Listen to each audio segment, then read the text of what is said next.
Existe una canción que dice que Jesús era un hombre que contaba cuentos. A pesar de que no es exactamente así, contiene una gran verdad, aunque Jesús era mucho más que un narrador de cuentos. De inmediato estaremos comentando acerca de esas historias narradas por Jesús. No te alejes, que ya comenzamos.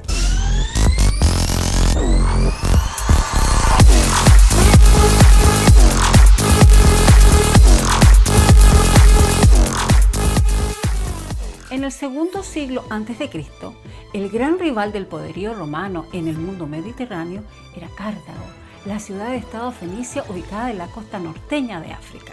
Se había fundado en el año 822 a.C. y se había vuelto tan poderosa que durante años amenazó la supremacía de Roma. ¿Qué había que hacer con Cartago? Un senador romano, Marco Porcio Catón el Mayor, pensaba que él sabía. Cartago debía ser derrocada.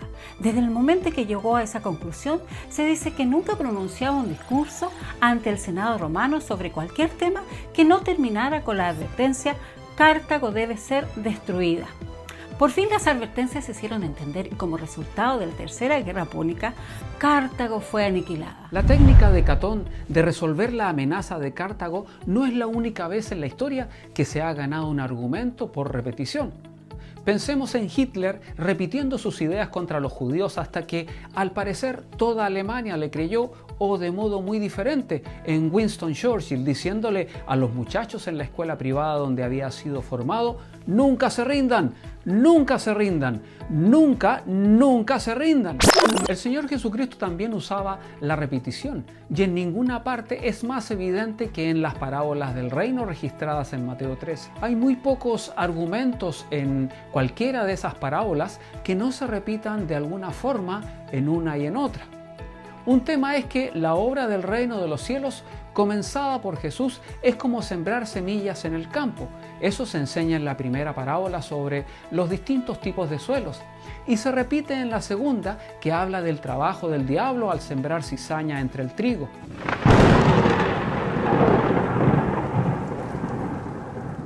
El trabajo del diablo a su vez también es un elemento repetido. Estorba la obra de Dios sembrando semilla mala y haciendo que aún en la vida de los creyentes sea debilitada por el pecado.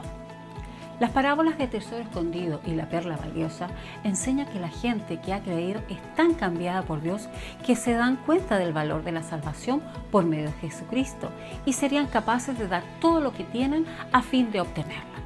Al llegar a la parábola de la red, encontramos más repetición.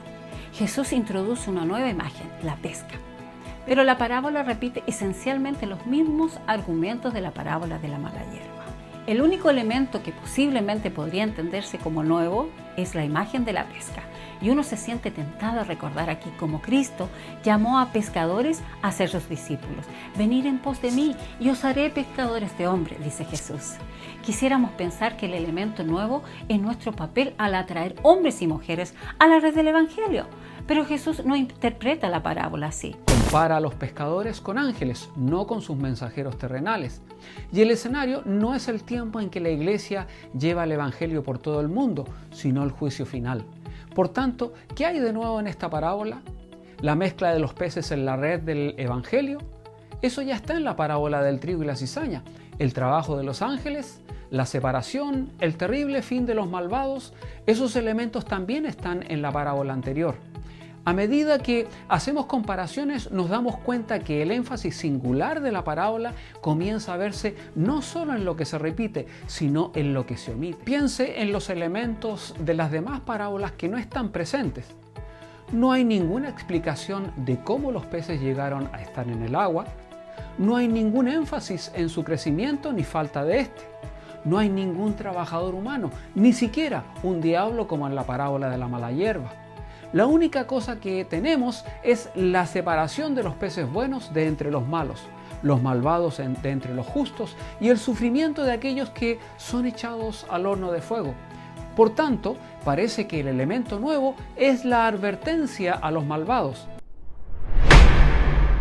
Es como si Jesús dijera con todo el énfasis posible: hay un juicio que viene, una separación, y el destino de los malvados será terrible en aquel día. La imagen que Jesús presenta del juicio final, con una separación de los peces buenos de entre los malos, hace hincapié en la naturaleza esencial del juicio, pues la palabra juicio quiere decir separar. En hebreo, como en español, se refiere principalmente al trabajo de un juez o un legislador.